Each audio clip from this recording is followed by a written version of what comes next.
ये तस्वीरें ब्लिट्जक्रीग की हैं। आपको ब्लिट्जक्रीग का मतलब पता है? छड्डो जी, मैं दस्ता ना। ब्लिट्जक्रीग जर्मन जुबान का लफ्ज है जिसका मतलब होता है लाइटनिंग वॉरफेयर। ये दूसरी जंग अजीम में जर्मन फौज के लड़ने का तरीका था। इस तरीके में जर्मन फौज अपने आर्मर्ड और मैकेनाइज्ड यूनिट्स का इस्तेमाल करती थी, जिसमें टैंक, ट्रक और मोटरसाइकिल शामिल थे। जर्मन फौज अपने मोटरसाइकिल सवारों को आगे भेजती थी, जो टैंकों के लिए रास्ता क्लियर करते थे और दुश्मन की पोजीशन पीछे आने वाली टैंकों की रेजिमेंट को देते थे। इंफॉर्मेशन मिलते ही टैंकों की रेजिमेंट तेजी से आगे बढ़ती थी और दुश्मन की धज्जियां उड़ा देती थी। ये तरीका इतना इफेक्टिव था कि सिर्फ 6 हफ्ते के अंदर जर्मनी ने फ्रांस को शिकस्त दे दी थी। इसके अलावा जर्मनी ने यही तरीका पोलैंड को शिकस्त देने में भी इस्तेमाल किया था। मैं असैसिन क्रीड फ्रेंचाइज का बहुत बड़ा फैन हूँ और मैंने इनकी सारी वीडियो गेम्स खेली हैं। तो एक दिन मुझे तजस्सुस हुआ कि ये असैसिन्स थे कौन, तो मैंने इन पे रिसर्च की। आपको पता है असैसिन्स कौन थे? ओ छड्डो जी, मरस्ताना। असैसिन्स की तारीख हाशिशिन कबीले से जुड़ी है।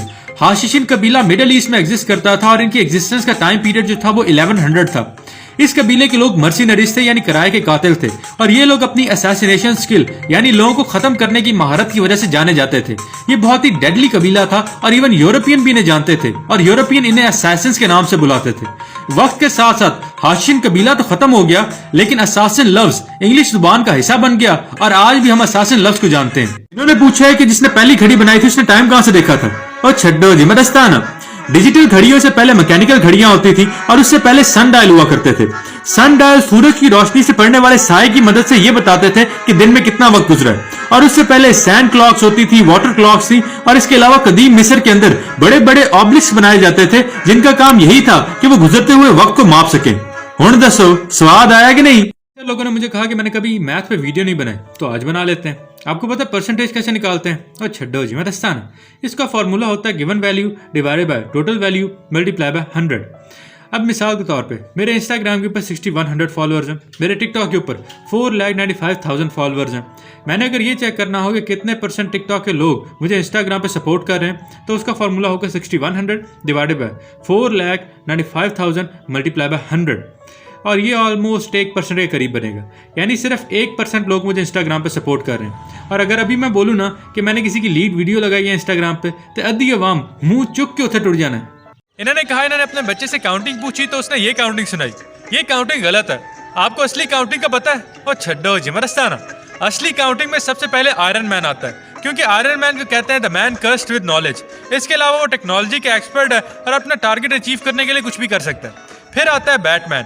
बैटमैन डिटेक्टिव है, स्मार्ट है, लेकिन उसकी नो किल पॉलिसी की वजह से अक्सर विलन जो वो पकड़ता है वो फिर से वापस आ जाते हैं। तीसरे नंबर पे है स्पाइडरमैन। स्पाइडरमैन के पास सुपर पावर्स हैं, लेकिन वो थोड़ा यंग है, जुवेनाइल है। उसके बाद आता है कैप्टन अमेरिका। वो एक एक्सपीरियंस सोल्जर है जिसके पास एक एडामेंटीन शील्ड है, लेकिन फिर भी आउट ऑफ टाइम है। फोर्थ पे आता है हल्क। हल्क का ब्रूस बैनर ऑल्टर ईगो जो है वो स्मार्ट है, और हल्क जो है बहुत पावरफुल है, लेकिन वो हमेशा अपनी आइडेंटिटी क्राइसिस में ही रहता है। कजन मैरिजेस का वो पॉजिटिव से इतना ताल्लुक नहीं होता, लेकिन कहते हैं कजन मैरिजेस नहीं करनी चाहिए। आपको पता है क्यों? और छड्डो जी, मरस्ताना। वो इसलिए क्योंकि कजन मैरिजेस से आपके बच्चों के अंदर मेंटल रिटार्डेशन और दूसरी जेनेटिक एबनॉर्मैलिटीज होने के चांसेस ज्यादा होते हैं। इसीलिए बेहतर यही होता है कि आप खानदान से बाहर शादी करो ताकि जेनेटिक डाइवर्सिटी हो। और इसीलिए कह रहा हूँ, जेड़ी भी तुहाडी फुफ्फी दा धी या पुत्र तुहाडे नाल शादी वास्ते रेडी बैठा है ना, उन्होंने ना कर दो तो चंगे रसो। को पता है बुढ़ापा कैसे होता है? वो छड्डो जी, मरस्ताना।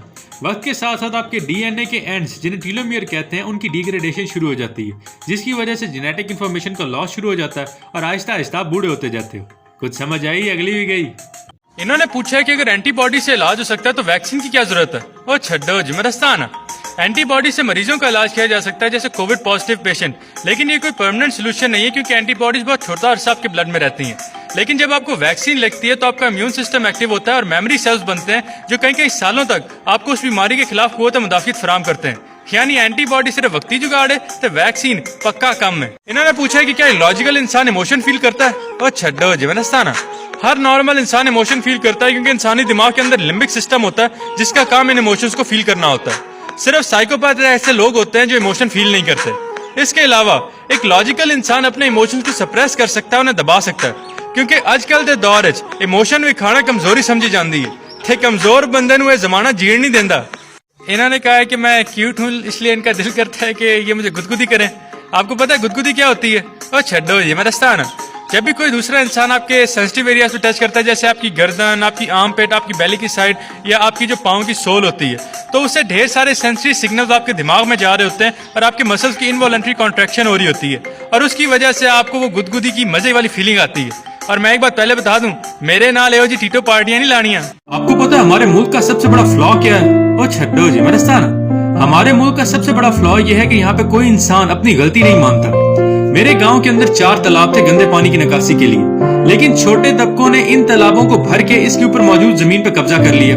अब जब भी बारिश आती है तो सारा गंदा पानी हमारी सड़कों पे खड़ा हो जाता है और लोगों की जिंदगी अजाब कर देता है। लेकिन अभी भी कोई इंसान अपनी गलती नहीं मानेगा ते गाला फिर भी हुकूमत को पैणिया ने। पूछा कजन मैरिजेस खतरनाक क्यों होती हैं? और छड्डो जी मरस्ताना, कजन मैरिजेस खतरनाक इसलिए होती है क्योंकि उनकी वजह से आपकी फ्यूचर जनरेशन यानी बच्चों के अंदर जेनेटिक एब्नॉर्मैलिटीज होने के चांसेस ज्यादा होते हैं, जैसे कि मेंटल रिटार्डेशन यानी दिमागी कमी। इसीलिए बेहतर यही होता है कि आप खानदान से बाहर शादी करो ताकि जेनेटिक डाइवर्सिटी हो। और इसीलिए एडवाइस दे रहा हूँ, जेडी भी तुहाडी फुप्पी दा धी या पुत्र तुहाडे नाल शादी वास्ते रेडी बैठा है ना, उन्होंने ना कर दिया तो चंगे रस हो। मैंने पूछा कि न्यूली मैरिड लोगों के लिए अच्छी जगह कौन सी हो सकती है? और छड्डो जी मैं दस्ता ना, पाकिस्तान वैसे ही हमारा बहुत खूबसूरत है। आप नॉर्दर्न एरियाज में जा सकते हो, वहाँ पे नारान का गान, नीलम वैली, चित्राल जा सकते हो। बलूचिस्तान में प्रिंसेस ऑफ होप है। आप सिंध में जाओ तो कराची है, सी व्यू है। जगह तो बहुत खूबसूरत है, पर एक पता दी गल दसना तुहानू, अगर आपका पार्टनर अच्छा है ना तो आप किसी भी जगह को स्पेशल बना सकते हो, आपको कहीं जाने की जरूरत नहीं पड़ेगी। कैप्रिकॉर्न का मतलब? ओ छड्डो जी मैं रस्सा ना, कैप्रिकॉर्न का सिंबल होता है सी गोड। ये रेफरेंस ग्रीक मिथोलॉजी से लिया गया है। अगर आपकी डेट ऑफ बर्थ 22 दिसंबर से लेकर 19 जनवरी तक है तो आपका सितारा भी कैप्रिकॉर्न है। इस सितारे के लोग बहुत ही एम्बिशियस और बुलंद इरादों वाले लोग होते हैं। इसके अलावा ये अपने गोल अचीव करने के लिए फुल मेहनत करते हैं, लेकिन इसी वजह से इनमें एक अना होती है और ये लोगों का क्रिटिसिज्म हैंडल नहीं कर सकते। इसके अलावा हमारे लीडर कायदे आजम और फेमस बॉक्सर मोहम्मद अली का सितारा भी कैप्रिकॉर्न है। मुझे लगता है टिकटॉकर्स को ये नहीं पता कि इंसान को डेड डिक्लेयर कब करते हैं। और छड्डो जी मरसाना, इंसान को डेड डिक्लेयर करने के लिए 3 क्राइटेरिया होते हैं। सबसे पहले सर्कुलेशन का रुकना, फिर है सांस का रुकना और फिर है दिमाग की एक्टिविटी का रुकना। सर्कुलेशन के रुकने को चेक करने के लिए हम पल्स चेक करते हैं। इसके अलावा 6 घंटे की फ्लैट ईसीजी होनी चाहिए। अगर ईसीजी फ्लैट रहे इट मींस दिल ने काम करना छोड़ दिया। सांस को चेक करने के लिए मिरर टेस्ट करते हैं। एक छोटा सा मिरर आपके नाक के पास रखते हैं, अगर उसमें धुंध आ जाए इट मींस सांस चल रही है, अदरवाइज सांस रुक चुकी है। ब्रेन की एक्टिविटी को चेक करने के लिए हम रिफ्लेक्सेस चेक करते हैं, जैसे लाइट रिफ्लेक्स और गैग रिफ्लेक्स। अगर रिफ्लेक्सेस आ रहे हो इट मींस इंसान के ब्रेन काम कर रहा है, अदरवाइज ब्रेन रुक चुका है। अब ये 3 क्राइटेरिया जब फुलफिल हो जाते हैं तो फिर इंसान को डेड डिक्लेयर किया जाता है। और जो भी लोग ये मरने के ड्रामे कर रहे हैं उनके लिए एक छोटा सा मैसेज, ए ठीटो पार्टियां लाड़ियां बंद कर दो। किसी दिहाड़े अगर वाकई हादसा हो गया ना तो बंदा उस गल भी मजाक समझ के तुम्हारे जनाजा तक भी नहीं आना। आपको पता है बिजली के खंभों के दरमियान इन तारों को ढीला क्यों रखा जाता है? ओ छड्डो जी मैं दस्ता ना, तारों को ढीला इसलिए रखा जाता है कि जब सर्दियां आती हैं तो पार्टिकल्स के अंदर एनर्जी कम होती है। उसकी वजह से मेटल के जो पार्टिकल्स होते हैं वो एक दूसरे की और ज्यादा करीब मूव करते हैं और इसकी वजह से मेटल के अंदर कॉन्ट्रैक्शन होती है। अगर तारों के अंदर ये ढील ना रखी जाए तो उसकी वजह से तारें स्नैप कर जाएंगी और इन तारों को टूटने से बचाने के लिए ढील रखी जाती है। वो अलग गल है कि ढीली तार वे के पाकिस्तानी अपना जुगाड़ ला लेंगे। से लोग मुझसे टिकटॉक और इंस्टाग्राम पे पूछ रहे थे कि क्या टाइम ट्रेवल पॉसिबल है। और छड्डो जी मैं रस्ता ना, टाइम ट्रेवल के 2 पॉइंट्स होते हैं, फ्यूचर में जाना और पास्ट में जाना। पहले बात करते हैं फ्यूचर में जाने की। अगर आप टाइम डायलेशन थ्योरी को देखो तो उससे फ्यूचर में जाना पॉसिबल है, क्योंकि उससे यही पता चलता है कि 2 लोग टाइम को डिफरेंटली एक्सपीरियंस कर रहे हैं। और इस टाइम डायलेशन को ऑब्जर्व करने के लिए आपको स्पेस में जाने की जरूरत नहीं है, आप ये इसी प्लेनेट पे देख सकते हो। मिसाल के तौर पे अगर एक इंसान एक एरोप्लेन पे है और दूसरा इंसान सी लेवल पे है तो दोनों के ऊपर डिफरेंट ग्रेविटेशनल फोर्सेज एक्ट कर रही हैं और उसकी वजह से वो टाइम को डिफरेंटली एक्सपीरियंस करेंगे। इसलिए अगर आप इनकी घड़ियां मैच करके देखो तो आपको टाइम डायलेशन इफेक्ट की एविडेंस मिल जाएगी। अगर आप एक ऐसी मशीन बनाते हो जो इस इफेक्ट को छोटे स्केल पे प्रोड्यूस कर सके तो उससे ये होगा कि जो इंसान मशीन के अंदर है उसके लिए वक्त स्लो चलेगा और बाकी दुनिया नॉर्मल स्पीड से चलती रहेगी और इसकी वजह से आप फ्यूचर में जा सकते हो। अब बात आती है पास्ट में जाने की। पास्ट में जाने से पैराडॉक्स क्रिएट हो सकते हैं, इसलिए पास्ट में जाना मुमकिन नहीं है। ये ग्रैंडफादर पैराडॉक्स थ्योरी में बताया गया है, लेकिन एक तरीका है। आपको पता है ये क्या है? ओ छड्डो जी मरस्ताना, ये चावल की फसल है। पंजाबी जुबान में इसे मुंजी कहते हैं। अब इस फसल की छंगाई होगी। छंगाई एक ऐसा प्रोसेस है जिसमें इस चावल के ऊपर से छिलका उतारा जाता है और नीचे से वो चावल निकलता है जो आप अपने घरों में इस्तेमाल करते हो। यानी तोड़ियां बरियानियां दे पीछे साडे वर्गे जमींदारां दा हाथ है। उन्होंने पूछा हसीन होना ज़हीन होने से बेहतर है या नहीं? ओ छड्डो जी मरस्ताना, अगर आप हसीन हो तो आपको ज्यादा जहानत की जरूरत नहीं है, क्योंकि लोग वैसे ही आपके लिए सब कुछ कर रहे होंगे और आपको मुफ्त में सब कुछ मिल रहा होगा। लेकिन अगर आप ज़हीन हो तो आपके लिए हुस्न की अहमियत नहीं होगी, क्योंकि आपको पता है कि हुस्न वक्ती चीज है, आज है कल नहीं, और आपको सब कुछ अपनी मेहनत से करना पड़ेगा। और मैंने बहुत कम केसेस में ऐसा देखा है कि इंसान के पास हुस्न और जहानत दोनों की इंतहा हो। पर एक पते की गल दस्ता, चाहे हुस्न हो चाहे जहानत, आपको सिर्फ अपनी सलाहियतों का इस्तेमाल करना आना चाहिए। मैंने पूछा बच्चे कितने होने चाहिए? और छड्डो जी मरस्ताना, बच्चे दो ही अच्छे होते हैं। वो इसलिए कि जब माँ बाप दुनिया से गुजरते हैं तो उनके दो बच्चे उन्हें रिप्लेस कर लेते हैं, इससे पॉपुलेशन स्टेबल रहती है। और वैसे भी हमारी दुनिया में ओवर पॉपुलेशन बहुत ज्यादा है, और खास तौर पे पाकिस्तान की आबादी तो बहुत ज्यादा ही बढ़ रही है। इसीलिए यहाँ पे हर बंदे को एजुकेशन नहीं दी जा सकती। यहाँ पे लोगों की तादाद ज्यादा, नौकरियां कम है, यहाँ पे डिमांड ज्यादा है, यहाँ पे सप्लाई कम है। तो ये मसले इसी ओवर पॉपुलेशन की वजह से ही हो रहे हैं। लेकिन this is just my point of view. मुझे ये यकीन है कि बहुत से लोग इसे डिसएग्री करेंगे। और वैसे भी जब तो कोरोना आया हर बंदे कम चुप के रखे है। इन्होंने अर्थक्वेक यानी जल्जला के बारे में पूछा। आपको पता है जल्जला क्या होता है? ओ छड्डो जी मदस्ताना, जब भी फॉल्ट लाइन्स के अंदर टेक्टोनिक प्लेट्स के दरमियान शिफ्टिंग होती है तो उसकी वजह से एक साइज्मिक वेव जनरेट होती है, और ये वेव जैसे जैसे आगे चलती जाती है ये जमीन को हिलाती जाती है, और हम उसे जल्जला कहते हैं। अब बात आती है जल्जला में तबाही क्यों होती है? तबाही इसलिए होती है क्योंकि जब किसी बिल्डिंग की नेचुरल फ्रीक्वेंसी जल्जले की फ्रीक्वेंसी के साथ मैच करती है तो रेजोनेंस होती है, और उसकी वजह से पूरी पूरी बिल्डिंग मलबोज हो जाती है। अब ये जो जल्जला प्रूफ बिल्डिंग्स होती हैं, इनके अंदर यही सलाहियत होती है कि जब जल्जला आता है तो ये हल्का सा स्वे कर रही होती हैं। उसकी वजह से इनकी नेचुरल फ्रीक्वेंसी जल्जले की फ्रीक्वेंसी के साथ मैच नहीं करती, और उसकी वजह से ये गिरने से बच जाती हैं। वैसे इंसानी दिमाग भी कमाल चीज है ना यारो, हर शायद जुगाड़ कर लेंदा है। सारी दुनिया को पता है जो सडन मूड स्विंग होता है एक बीमारी होती है जिसे कहते हैं बाइपोलर डिसऑर्डर। एक ओ छड्डो जी मैं दस्ताना, बाइपोलर डिसऑर्डर और मूड स्विंग्स दो डिफरेंट चीजें होती हैं। बाइपोलर डिसऑर्डर जो है ये एक मेंटल इलनेस है जिसमें इंसान के अंदर मल्टीपल पर्सनैलिटीज एग्जिस्ट करती हैं और इंसान उनके दरमियान स्विच करता रहता है। मूड स्विंग जो है एक माइल्ड सी कंडीशन है जो अक्सर हार्मोनल इंबैलेंस की वजह से होती है। फीमेल्स के अंदर एक नॉर्मल मेंस्ट्रुअल साइकिल चल रहा होता है जिसमें उनके hormone levels up and down हो रहे होते हैं। इसकी वजह से अक्सर फीमेल जो है वो मूड स्विंग एक्सपीरियंस करती रहती हैं। लेकिन मूड स्विंग की सेवेरिटी और उसकी नेचर ये फीमेल टू फीमेल वेरी करती है। बिल्कुल मैं ग्रीक मिथोलॉजी के बारे में बात करूंगा, इसके अलावा इजिप्शियन और नॉर्स मिथोलॉजी की भी बात करूंगा, और वैसे भी जो हमारी मेडिकल टर्मिनोलॉजीज हैं वो बहुत ही ज्यादा ग्रीक और लैटिन लैंग्वेज से डिराइव की गई हैं। मिसाल के तौर पे आपकी जो उंगली है, आपकी उंगली की एक हड्डी को फैलेंक्स कहते हैं, और फैलेंक्स ग्रीक आर्मी के एक यूनिट को भी कहते हैं। वो इसलिए क्योंकि हमारी ये जो उंगली की हड्डियां होती हैं ये बिल्कुल एक फौज के दस्ते की तरह अरेंज हुई होती हैं। इन्होंने पूछा है मार्स के ऊपर लाइफ के बारे में मेरा क्या कॉन्सेप्ट है? ओ छड्डो जी मरस्ताना, अभी तक तो ऐसी कोई एविडेंस नहीं मिली जो ये शो करे कि मार्स के ऊपर लाइफ एग्जिस्ट करती है। लेकिन रिसर्चर्स के मुताबिक एक टाइम था जब मार्स के ऊपर भी पानी हुआ करता था और यहाँ पे माइक्रो ऑर्गेनिक लाइफ एग्जिस्ट करती थी। इसके अलावा मेरा एक बिलीफ जरूर है कि एक दिन ह्यूमैनिटी जो है वो मार्स को कॉलोनाइज करेगी, क्योंकि मेरा हमेशा से ये यकीन रहा है कि इंसान की जो डेस्टिनी है, हमारे मुकद्दर है, वो इस प्लेनेट पे नहीं लिखा बल्कि हमारी जो डेस्टिनी है वो स्पेस में है। को पता है ओसीडी क्या होता है? वो छड्डो जी मदस्तान, ओसीडी से बनता ऑब्सेसिव कंपल्सिव डिसऑर्डर। ये एक मेंटल डिसऑर्डर है जिसमें इंसान एक ही चीज के बारे में बार बार सोचना शुरू कर देता है और किसी चीज या काम को बार बार करना शुरू कर देता है और उसे दिमाग पे हावी कर लेता है। इसकी दो वजूहत हो सकती हैं। ये या तो जेनेटिक यानी पैदाइशी हो सकता है, या ये एक लर्न्ड बिहेवियर हो सकता है यानी आपके माहौल की वजह से आप में डेवलप हो सकता है। इसकी 5 सब टाइप्स होती हैं।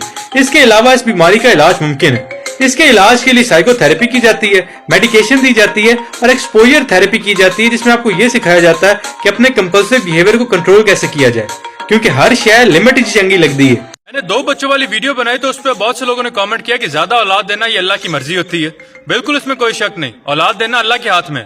पर छड्डो जी, मैं दसदा ना, औलाद देना ना देना ये अल्लाह के हाथ में, लेकिन फैमिली प्लानिंग इंसान के हाथ में। अगर आप सिर्फ 2 बच्चे पैदा करना चाहते हो तो आप रख सकते हो। आजकल हर जगह से ये औरतों के लिए मॉर्निंग आफ्टर पिल अवेलेबल है और मर्दों के लिए कॉन्डम है। आप कॉन्डम का इस्तेमाल करो, प्रेगनेंसी नहीं होगी और कॉन्डम के तो कोई साइड इफेक्ट्स भी नहीं होते। और अगर कॉन्डम ब्रेक हो जाता है और प्रेगनेंसी हो जाती है तो वो फिर वाकई में अल्लाह की मर्जी है। फिर आप उस बच्चे को इस दुनिया में लेके आओ, उसकी अच्छी तरबियत करो, उसे सब कुछ सिखाओ और उसे ये सिखाओ कि एवें फजूल दे आर्गुमेंट जितने वास्ते दीन दा इस्तेमाल नहीं करीदा। इन्होंने कहा है कि आप टिकटॉक के प्रोमीथियस हो। आपको पता है प्रोमीथियस कौन था? ओ छड्डो जी मरस्ताना, इंग्लिश लिटरेचर के अंदर प्रोमीथियस का रेफरेंस अक्सर इस्तेमाल किया जाता है क्योंकि प्रोमीथियस का किरदार एक सेल्फलेस और इंटेलेक्चुअल हीरो का है जो इंसानियत की खातिर खुद को कुर्बान कर देता है। प्रोमीथियस का ताल्लुक ग्रीक मिथोलॉजी से है। प्रोमीथियस एक टाइटन था और उसने ज़्यूस के ऑर्डर पे इंसान बनाया और फिर इंसानियत की खातिर उसने दूसरे देवताओं को धोखा दिया और उनसे आग चुरा के वापस इंसानियत को ला के दी ताकि इंसान अपनी रातें रोशन कर सके और अपना खाना पका सके और तरक्की कर सके। और उसके इस जुर्म की वजह से ज़्यूस ने उसे कॉकसस माउंटेन के अंदर जंजीरों से जकड़ दिया था और वहां पे रोज एक परिंदा आके उसका जिगर खाता था और उसके बाद वो जिगर दोबारा ग्रो कर जाता था और परिंदा फिर आके उसका जिगर खाता था। अस्सलामुअलैकुम। अभी रिसेंट न्यूज़ में आया है कि यूके के अंदर कोविड-19 की एक नई स्ट्रेन आई है और वो स्ट्रेन अब पाकिस्तान के अंदर भी आ चुकी है। सिंध में 3 नए पेशेंट मिले हैं, तो प्लीज़ अपना ख्याल रखें, मास्क वगैरह पहने, अपने हाथ वगैरह धोएं।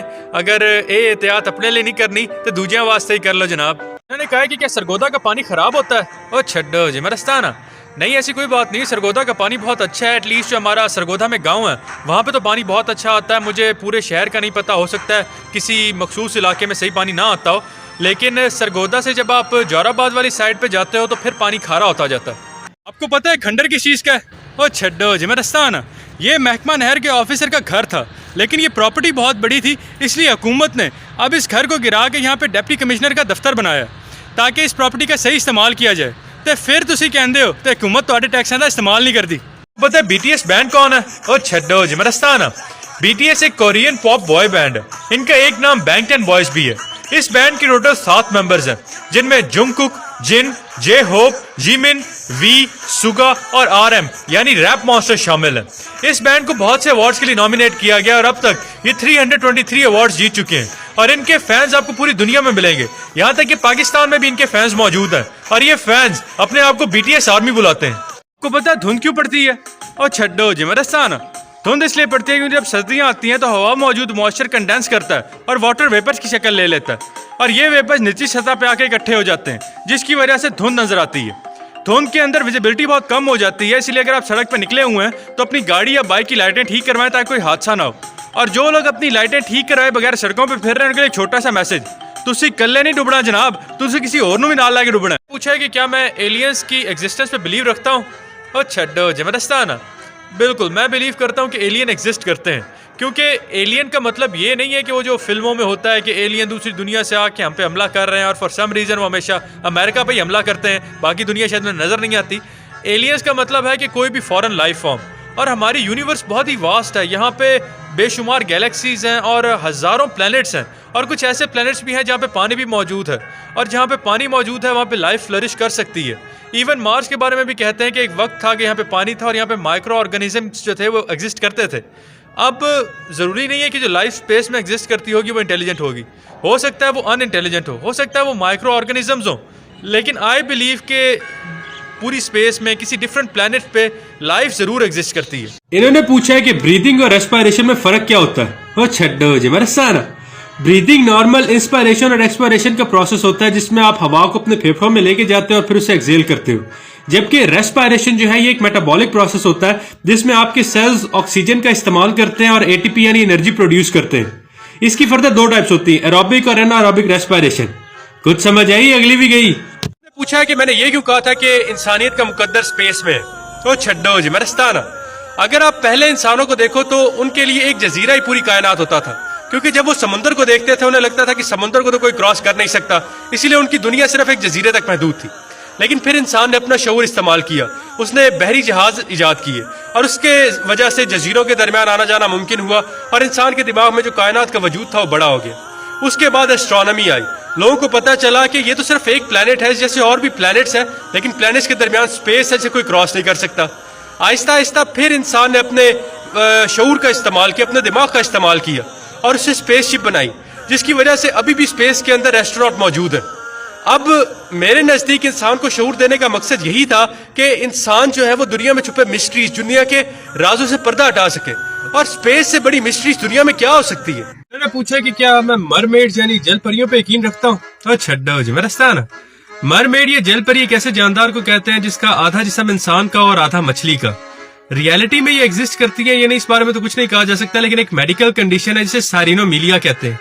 इसमें जब बच्चा पैदा होता है तो उसकी नीचे वाली दोनों टांगें जुड़ी हुई होती हैं और उसकी शक्ल ऐसी लग रही होती है जैसे तस्वीरों में जल परियां होती हैं, और चांसेस यही है कि पुराने वक्तों में जब ऐसे डिफॉर्म्ड बच्चे पैदा होते होंगे तो उन्हें जल परियां ही समझा जाता होगा।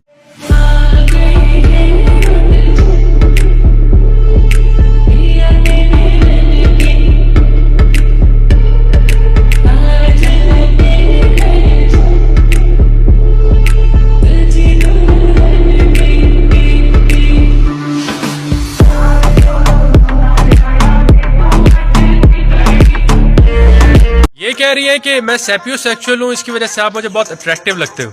आपको पता है सैपियोसेक्सुअल का मतलब क्या होता है? ओ छड्डो जी मदस्ताना, सेपियोसेक्सुअलिटी का मतलब है कि एक इंसान एक दूसरे इंसान के नॉलेज और इंटेलेक्ट की वजह से उससे इंप्रेस्ड है या उससे अट्रैक्शन फील कर रहा है। सच्ची गल करा तो एक कमेंट वेख के मैंने बड़ी उम्मीद लभी है, क्योंकि मैंने तो लग गया सी मैं सारी उम्र कुंवारा ही रहना।